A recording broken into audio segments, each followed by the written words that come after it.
कोल्हापूरच्या जनतेसाठी छत्रपती राजर्षी शाहू महाराज यांच्या दूरदृष्टीने कागलचे संस्थान श्री जयसिंगराव घाडगे महाराज यांच्या मार्गदर्शनाखाली हा ऐतिहासिक तलाव सन 1881च्या दरम्यान त्याचं बांधकाम सुरू झालं बंधाऱ्याचं, आणि 1883 साली हा तलाव पूर्ण बंधारा बांधून तयार झाला.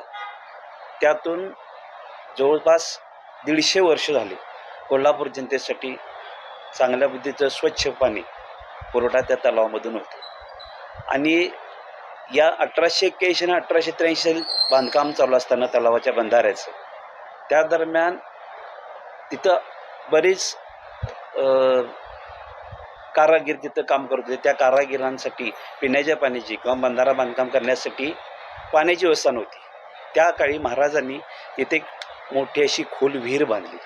त्या विहिरीमधून त्या कारागिरांसाठी आणि बंधाऱ्यासाठी पाण्याचा वापर केला होता.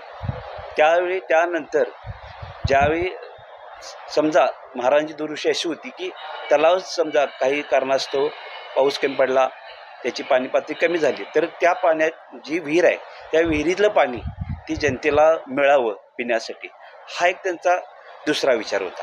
आणि अजूनही त्या विहिरीतून उगम चालू आहे आणि ते तलावाची पातळी कमी झाल्यास त्या विहिरीतून त्याला स्पाट एक नैसर्गिकरित्या दिलेला आहे महाराजांनी त्यावेळा, आणि ते विहिरीतलं पाणी आपल्या तलावामध्ये जातं.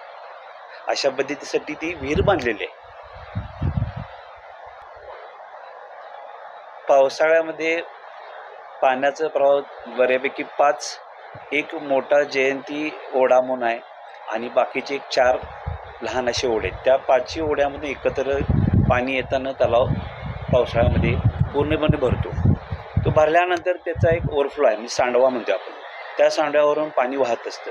तर त्या सांडव्याची रचना इतके छान पद्धतीने केली की तिथं कोल्हापुरातली जनता संपूर्ण तिथं आपल्याला त्या सांडव्यापाशी तुम्हाला ते सांडवा बघायला किंवा त्या पाण्यामध्ये निसर्गरम्य वातावरणात फिरायला वगैरे तिथे येतात. अशा पद्धतीनं पाणी पातळी वाढली, तलाव भरला की पाणी वाहत असतं, आणि तो एक चांगला निसर्गरम्य वातावरणातलं एक चांगलं चित्र आहे. अशा पद्धतीनं लोकांना ते आवडतं.